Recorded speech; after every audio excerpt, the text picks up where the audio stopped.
Now we are moving on to our second talk by Peter Attema from the University of Groningen. And Peter Attema probably does not require an extended introduction, since he has been behind many of the really crucial projects and results. Latium, the Puntone region project, for example, the Peoples and State project in Pustomerium. And he's now, well, recently he's been working on the new research project, Salt and Power, Early States, Rome, and Resource Control. And we'll hear a bit from that project in the talk now, and we are very much looking forward to that. So the floor is yours. Thank you very much for this introduction. I'd like to thank Andrea and Ruben for the invitation. So I will be talking about salt and power in the framework of a new project that we've started in relation with the Etruscan and Latin city-states of central Italy. This is a project that I do with proto-historian Luca Alessandri, with Francesca Boulian, who's a geologist. Luca Alessandri is a proto-historian, and Jan Seevink, who is emeritus professor in soil sciences. So our project is about environment, production, demand, and resource control. And we think of these as four interrelated elements in the study of salt. And we've started to address this item in our recently started research project, Salt and Power, Early States, Rome, and Resource Control. And it's a project funded by the Dutch Research Council and carried out in collaboration with the Superintendency of Rome and various researchers of the Tor Vergata and Sapienza universities. This project allows us to intensify our previous field studies of the industrial activities in the former lagoonal areas along the Tyrrhenian coast, and to add experimental field studies into the detection of what I will term here the salinas mode of production, of salt production, which is large-scale production of salt in embanked ponds, as we know it also from nowadays. The latter mode of production will have involved adaptations of the natural lagoonal landscape, among which land clearing and leveling to create evaporation basins, the building of embankments, and the digging of channels and sluices. Our studies develop along the lines of paleo-environmental reconstruction, the reconstruction of the actual processes of salt making. We're interested in labor organization from the Middle Bronze Age onwards to, say, the Roman period, chronology of salt making, and its place in the ancient economy. Detailed paleoambiental reconstructions will serve to reconstruct the different environmental conditions of the locations we have targeted for archaeological research. And these currently comprise several sites in the coastal and the subcoastal environments of Ostia and of Tarquinia. I will, however, also refer to earlier research we did in Etruria and Latium vetus, because this research has just started, and we've done in April our first fieldwork within the new project. So let's move to the archaeology of salt in Etruria and Latium vetus. It's sort of status quo. Our project builds as far as the earlier methods of salt production, the briquettage mode of salt production, on the evidence that has been collected so far on those sites. And these sites are also known as the so-called reddish potsherd sites. And there are many of them on the Tyrrhenian coast of Tuscany and Latium, as you can see on the map on the left. The black dots on this map indicate all known reddish potsherd sites. And here on the image on the right, we see a Bronze Age site with all kinds of reddish potsherds, which are located here in the water. The briquettage mode of salt production is a mode of salt production that uses ceramic containers in which brine was boiled till crystallized salt would form. And these containers would have to be broken. That's the idea, to obtain the salt cakes, which then could be molded and could be brought inland, for instance, and traded. Before we started our project, our current project, we had already excavated various examples of these sites, dating to various periods between the Middle Bronze Age and the Archaic period. So from 1700 BC until the 6th century BC and even a bit later, and assembled an overview of their occurrence in various environments, and we did this in several articles. So environments in both coastal and subcoastal locations. And these are in fact all the black dots that you see on the coasts of Tuscany and Latium.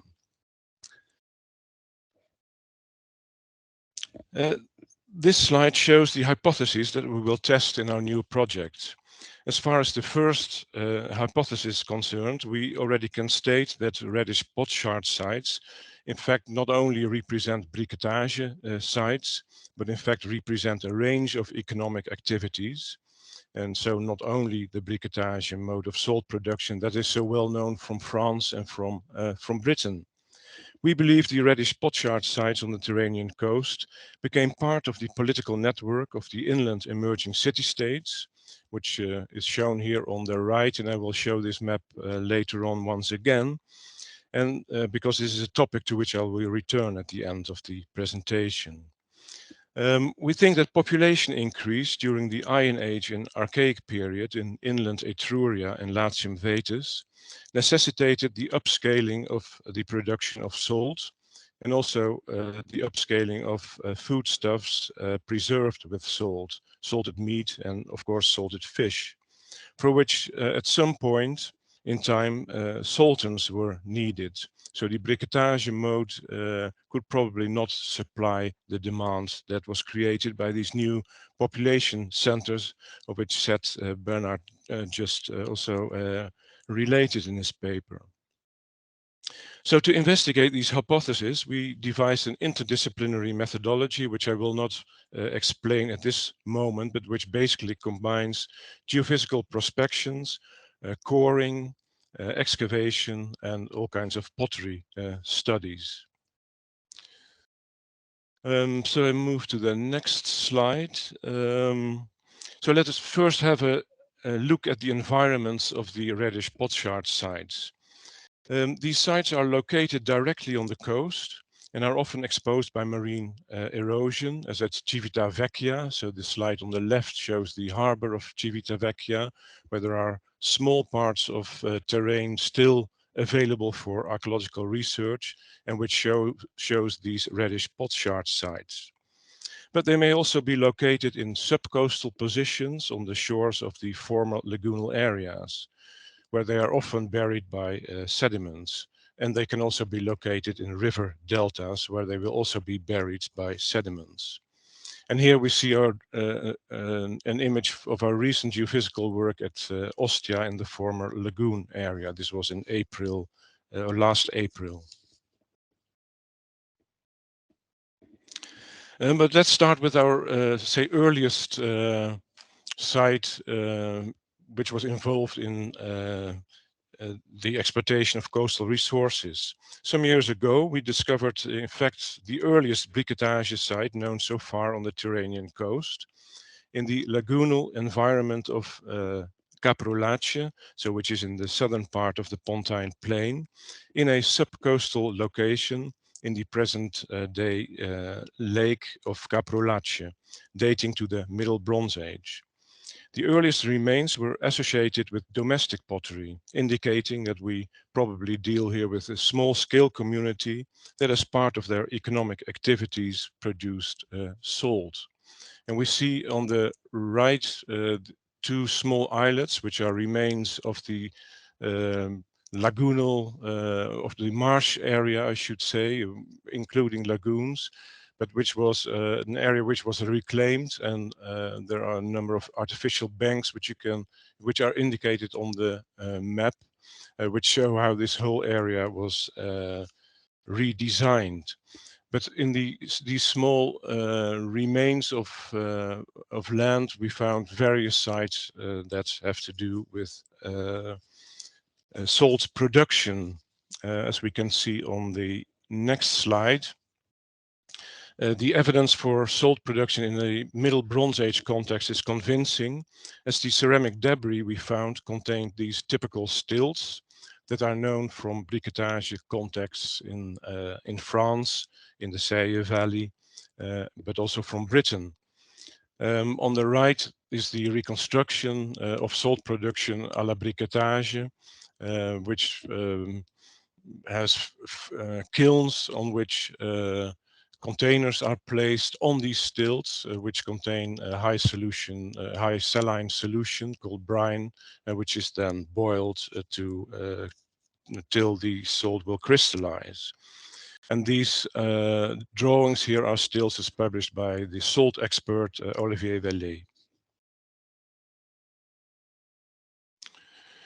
Then we move to another reddish potsherd site, and these are the special activities sites from the final Bronze Age. And this is the site of Vetulonia, that we excavated in the course of our project on the Latial coast near Anzio, which is of course the former Roman city of Antium, but which has a protohistorical origin. So here we are on the coast near Anzio.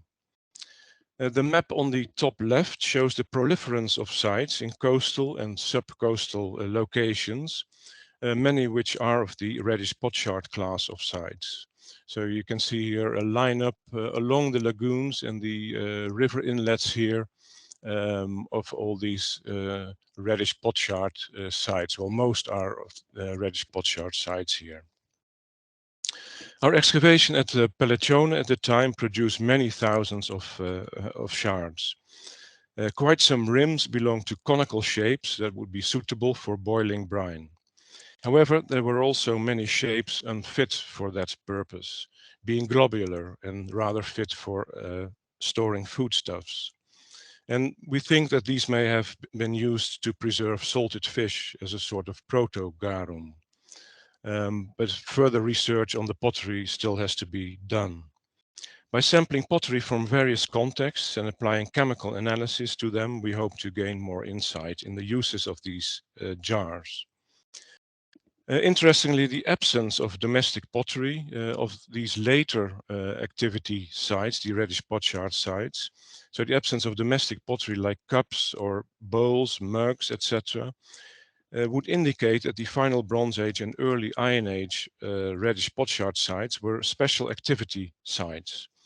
And the proliferance of special activity sites indicates the formation of true production areas that economically were linked to late Bronze Age and early Iron Age settlements that were located more inland. So here on the slides, we see the sort of context that we excavated. So debris heaps, in fact, of remains of kilns and remains of pottery, lots of charcoal. And on the lower left side, you see these enormous heaps of pottery, remains of this industry that took place there. Right now, all of this site has disappeared due to marine erosion. So also many of these sites are in danger of being washed away by the sea. So we move to the next slide. It is certain, according to us, that pottery production was one of the activities that occurred in these sites, supporting the salt and food industry on the coast. And from various contexts, kilns are known, and near the site that I just discussed, the Puntone site, we found evidence for clay basins, as illustrated in the section, these exposed by marine action on the coast of the lagoonal area in ancient Latium. Now we move to Etruria, where we also excavated a site at Puntone, which you see on the map left, its location, which is on the inland lagoonal area of Scarlino and bordering on the Gulf of Follonica. So in fact, we are here in between Populonia and Vetulonia, two of the major Etruscan centers. In this location, Bianca Maria Aranguren excavated a number of sites along the lagoon of Scarlino. that date in fact to the early Iron Age, late Bronze Age and early Iron Age, just like at Vetulonia in Latium vetus. Our as yet unpublished pollen diagram from Puntone, where we excavated for 2 consecutive years, indicates that the inland bay at Scarlino closed during the Middle Bronze Age and gradually turned the bay into a lagoonal and marshy salt marsh, a marshy environment. On the shore of the lagoon, a string of special activity of these typical reddish potsherd sites would appear in the course of the later Bronze Age, with continuity into the 8th and even 6th century BCE. In fact, the main phases at Puntone date to this period, the 8th and 6th century BCE, but earlier traces of activity around the lagoon are present as well and have been excavated by Aranguren. Again, it seems from the pottery and the features excavated, including pits and furnaces, that apart from salt production, other activities had taken place here as well, possibly along along extensive parts of the shores of the lagoon, because of course only part of it has been investigated. Human impact on the natural vegetation increases in the course of the Bronze Age, as appears from our pollen record.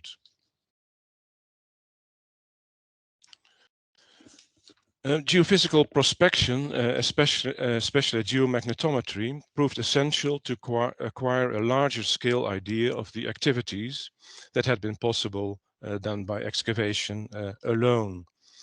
The geophysical maps that we created for Puntone show a multitude of anomalies, pits, lots of sand dumps, which you see here indicated in orange in the interpreted geophysical map, walls, all kinds of thermo-remnant structures, etc. And this is only a very small window, I think, on what was happening along these lagoons. So I think we really deal with industrial areas dating or starting in the Iron Age. Especially the sand dumps proved interesting as they appear to be deposits of leached sand, so that had been leached to extract salt. These dumps are the series of these crescent moon-shaped features that are depicted in orange here, which we found at first a very strange phenomenon in the geophysics. These pits and their fills allowed us to reconstruct the leaching process, which is also known from ethnographic literature, and it was, for instance, described by Jeffrey Parsons in his famous book on the last salt makers of Nexquipayac in Mexico, and archaeological ethnography. And the reconstruction was made by Jan Sevink, and the graphics were made by Luca Alessandri. So basically the sand was leached in these pits, and then the brine that was obtained was boiled in buckets in containers on these furnaces. So this chain apparatoire is responsible for the ceramic debris that we find in these sites. But there are many more techniques to obtain brine and boil it. Aranguren had earlier on already identified kilns, as we can see in this image, that had been used for pottery production. So also at Puntone, we must, based on the pottery shapes, think of multiple activities to do with the storage and also preservation of food. Again, at Puntone, we find thickly stratified dumps of pottery with shapes and wares that can be dated into the Archaic period.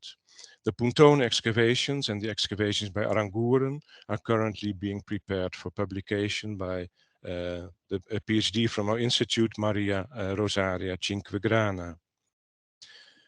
Over the years, a substantial number of remains of structures has been excavated, and many of these sites can be put in relation with firing structures, both for producing the pottery itself and for producing what generally is thought to have been salt. There are many kilns now known on the Tyrrhenian coast, so a pattern is starting to appear on these reddish potsherd sites. Let me briefly look into the importance of researching late Bronze Age, early Iron Age coastal special activity sites and their continuation into the Archaic period. So what's the importance of researching these sites? First of all, to investigate the nature of production and the chain apertoire, as I've shown, of the coastal special activity sites. And to investigate this further, we have to carry out extensive excavations in order to be able to follow these specific steps in the production of salt and possibly the processing of preservation with salt of other products. But also we need to know the raw materials that were needed, like clay and fuel. And indeed, pollen diagrams may help us in seeing the effects of these industries on the lagoonal environment. Secondly, we have to establish the scale of production, because till now it seemed quite small scale, but if we add up all this evidence, it seems that we're really discovering industrial areas. So we need to know how large these sites were, over how many years the facilities and production debris we excavate was accumulated, and how many sites are present in the regional record. Also, we need to know what biases are at work as to their preservation and detection. So the dynamic nature of dune landscapes, destruction through reclamations, as we saw at Caprolace, the insufficient coverage of terrain that is possible, urbanization processes, etc. And once we have established the chain apertoire and scale of production, we may hypothesize the degree of specialization and of labor organization needed on a scale from seasonal incidental production, like we established for the Middle Bronze Age, to more stable and politically controlled forms of production. Moreover, we can look at the use of these niches from an ecological viewpoint. Which locations in the landscape fulfilled the conditions for this sort of production, and what was the environmental impact? And next, we can look at the relation with and position of these sites in the regional settlement record and their relation with the inland city-states, which is of course the theme of this conference. And this may all lead to interpret these sites as indicator of socioeconomic complexity and the further defining of the process of proto-urbanization as described by proto-historian Renato Peroni and further developed by Marco Pacciarelli. So the importance of these sites also in the proto-urban turn, and dal villaggio alla città. Some weeks ago, in April, we started investigations in the framework of our new project in the former lagoonal area of Ostia, so near Ostia Antica, in an area where briquetage heaps are still visible in the subcoastal pine woods, the so-called pinete. And we see here Bieke of Luca Alessandri standing on one of these heaps, which are really very visible in the dune landscape here. Project member Wieke de Neef has already covered some ground with a magnetometer, and based on surface finds from our intensive survey that we already carried out, but have not analyzed yet, and subsurface anomalies from the geomagnetometry, the site seems very, very suitable for further research. And in September of this year, excavations will follow. We just obtained the permit, as well as detailed paleo-environmental reconstruction of the lagoonal environment through time. And on the right image, you see the coverage by magnetometry of parts of the pineta, and already very interesting features are surfacing. And this shows the preliminary map of the interpretation of the anomalies found in the geophysics. While the pottery data have not been processed yet, and the interpretation is, like I said, preliminary, it's already clear that the area in protohistory was such a special activity zone, maybe comparable in scale to that at Scarlino. And this supports our hypothesis that the reddish potsherd sites are a phenomenon that should be read in the context of the emerging city-states, and that such zones, based on their location, were interlinked with the inland emerging city-states, that is Populonia and Vetulonia in North Etruria, Vulci, Tarquinia, Caere and Veii in South Etruria, and Rome, Ardea, Lavinium, and Satricum and Latium Vetus. So we think that all these emerging states had access to specific parts of the coastal environment, which they at some point in time sought to control. We do have, however, a methodological problem as it comes to salt production. While the reddish potsherd sites are very visible remains in the landscape, indicating the exploitation of coastal resources, including salt, the salinas mode of salt production that I mentioned at the outstart of my talk is archaeologically hardly visible and also very difficult to date because of the lack of pottery. And I want to spend words now on the salinas mode of salt production that in principle can provide much larger quantities of salt than briquetage, but also presupposes hydrological technology. And it's interesting what said Bernard just said, that this sort of technology is mainly developing in the Archaic period and in of course, the Etruscan, later Etruscan and Roman periods. So I thought it was an interesting link with what I want to say now. So let's move to the environments of the of salinas. The environments of salinas are on a macro level basically the same environments as those of the reddish potsherd sites. So coastal or subcoastal, using the former lagoonal areas or river deltas. But briquetage and salinas may have operated in different niches because they are very different technologies. For salinas, the environment had to be made suitable for large installations made up of different basins, canals and sluices to regulate the seawater flow. And on the left slide, you see the former salt marshes at Ostia with embankments.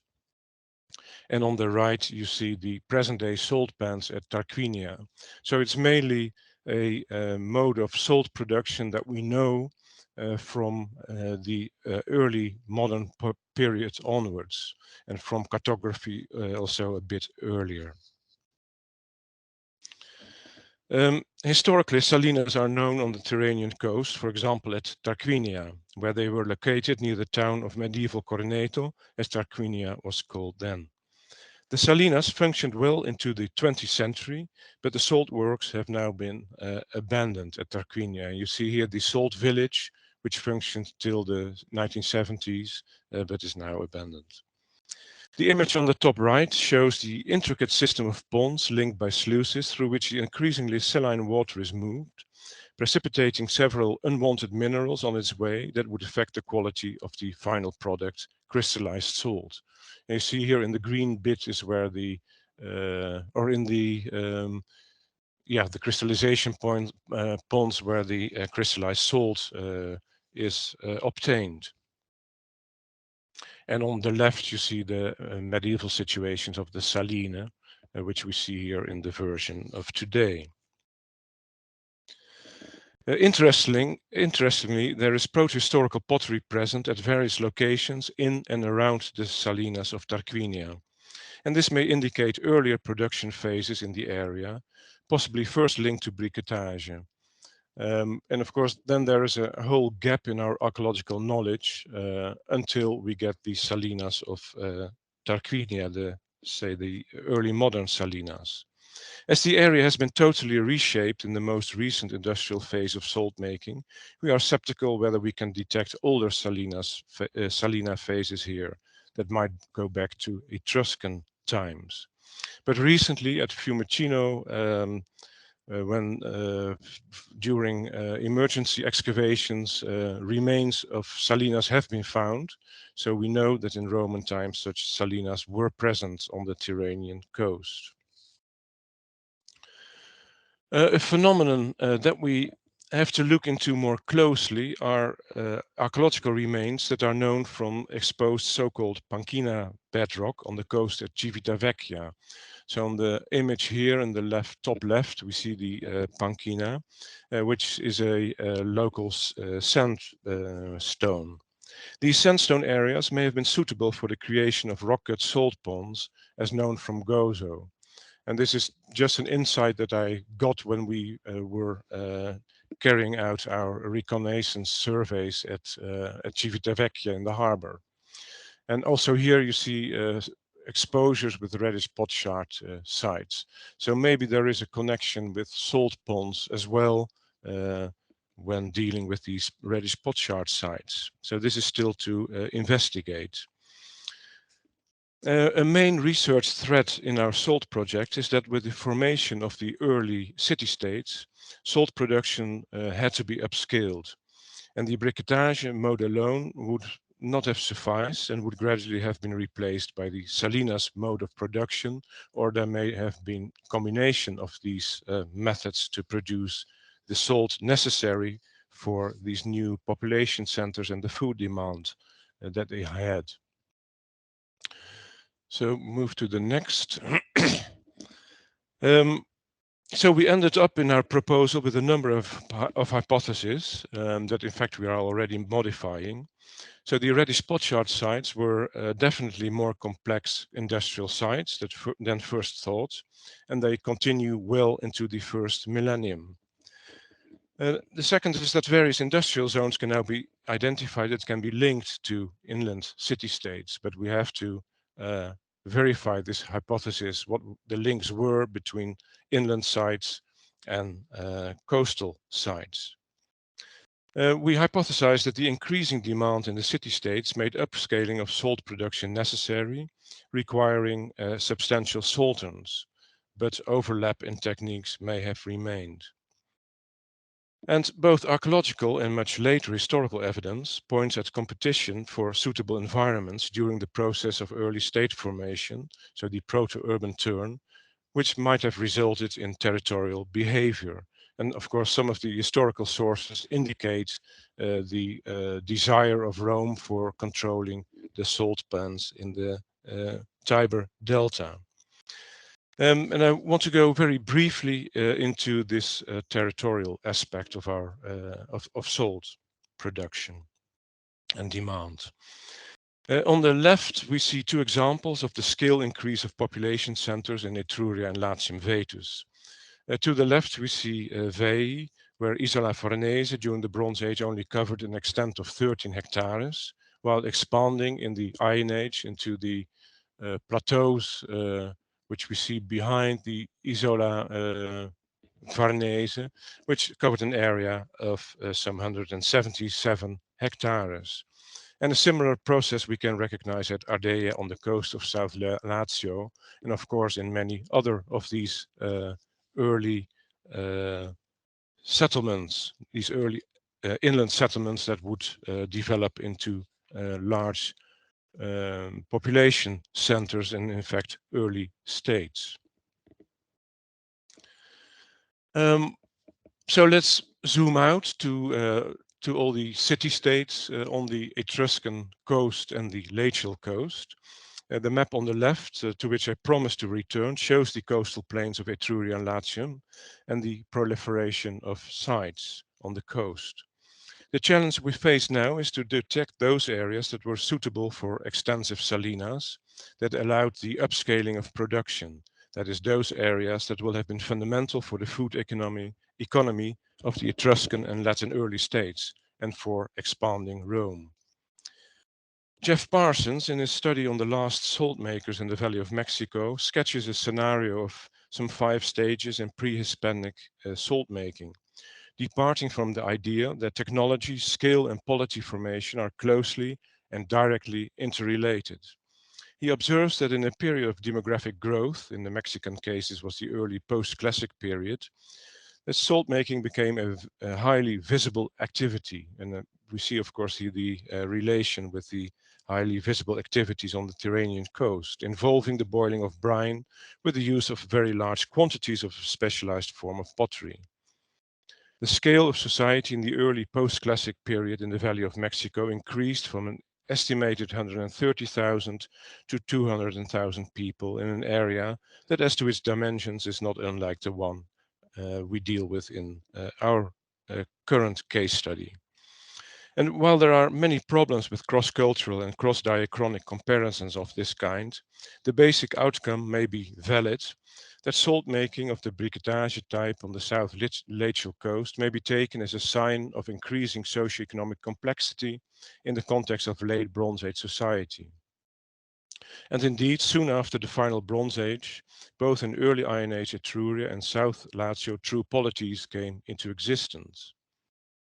In my opinion, it is in this context of an increasingly complex society that we should read these industrial activities on the coast, such as specialized pottery production, salt production, and food preservation. The introduction of salinas upscaled the production of salt further, but this is still something to test. This was needed to respond to the demand of the growing population centers of the Archaic and Roman period. It also resulted in the control of this fundamental resource. In his book, Parsons discusses also the socio-political implications of salt production, distribution and consumption, providing examples of the relationship between salt excess and polity territoriality. One of his conclusions in the chapter on worldwide comparative perspectives is that controlled access to spatially restricted salt-making localities often becomes an important component of local and regional politics, and that there are hints that access to salt has been universally considered so significant that standard concepts of territoriality may be suspended in order to equalize this access or to diffuse tensions that might arise from difficult access. So end of quote from Parsons' book. In the case of Rome, we may add here that it also may have led to monopolizing salt production, as recently described by Gabriele Cifani in his Origins of the Roman Economy, and of course well known in other literature. A process that culminated in the full control of salt production by Rome by the beginning of the 3rd century BC, as Cifani memorizes, with the founding of Paestum, for instance, through which control of the delta of also the Saler River was achieved, and Cosa in Etruria, which gave control over the resources of the northern Etruscan coast. So what we like to do in our new salt project is, say, fill in this gap between the highly visible reddish impasto shard sites and the more invisible ways of salt production by the salinas mode, for which we have devised a methodology that we are going to experiment with in the coming 4 years. So thank you very much for your attention.